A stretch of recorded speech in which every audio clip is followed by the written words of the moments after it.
સાવલી તાલુકાના લાંછનપુરા ગામ પાસેથી પસાર થતી મહીસાગર નદીમાંથી મૃતદેહ મળી આવતા પોલીસે તપાસ હાથ ધરી છે।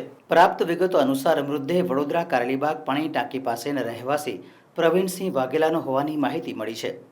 મૃતક પ્રવીણસિંહ વાઘેલા ગત 29 મે 2025ના રોજ ઘરેથી બેંકમાં જઉં છું કેમ કહીને નીકળ્યા બાદ ગુમ થયા હતા।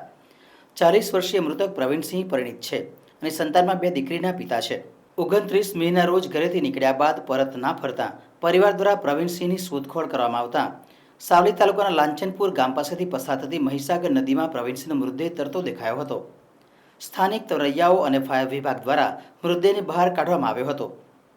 મૃતક પ્રવીણસિંહ વાઘેલાના શરીર પર અને મોંના ભાગે તેમજ હાથના ભાગે ગંભીર ઈજા હોવાનું જણાઈ આવતા મૃતકના પિતાનો આક્ષેપ છે કે મારા પુત્રની હત્યા થઈ છે। મૃતક પ્રવીણસિંહ હરિસિંહ વાઘેલા વડોદરા SBI બેંકમાં લોન એડવાઇઝર તરીકે કામ કરતા હતા। સમગ્ર મામલે પોલીસે આગળની તપાસ હાથ ધરી છે।